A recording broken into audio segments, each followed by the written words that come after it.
শবে বরাতে কি কি আমল করতে হয়, রোজা কয়টি, নামাজ কয় রাকাত, বিস্তারিত বুঝিয়ে বললে ভালো হতো।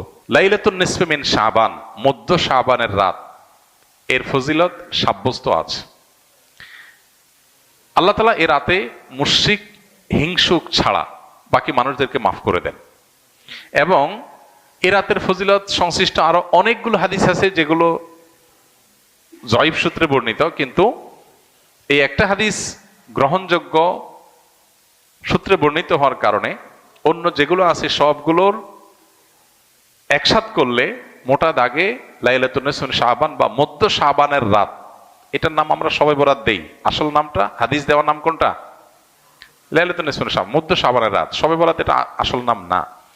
যাই হোক, তো এই মধ্য শাবানের রাতের ফজিলত সাব্যস্ত হয়, কিন্তু এইটাকে আমরা যেইভাবে যারা পালন করি তারা যেভাবে ঘটা করে করি, যেমন সারা রাত জেগে ইবাদত করা আল্লাহর ক্ষমা লাভের জন্য বা মাগফিরাত লাভের জন্য, যাতে মাগফিরাত হয়, গণহারে ক্ষমা হয়, সেটা আপনি চেষ্টা করছেন, এটা আপনার ব্যক্তিগত অ্যাপ্রোচ থেকে আপনি করলেন।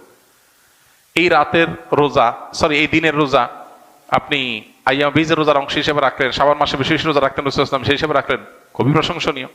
কিন্তু আলাদা করে শবে বরাতকে কেন্দ্র করে এই দিনের রোজা রাখার বিশেষ কোনো নির্দেশনা বিশুদ্ধ হাদিস দ্বারা সাব্যস্ত নয়। এর বাইরে এই রাতকে শবে বরাত ভাগ্যের রাত মনে করা, বরাত মানে ভাগ্য।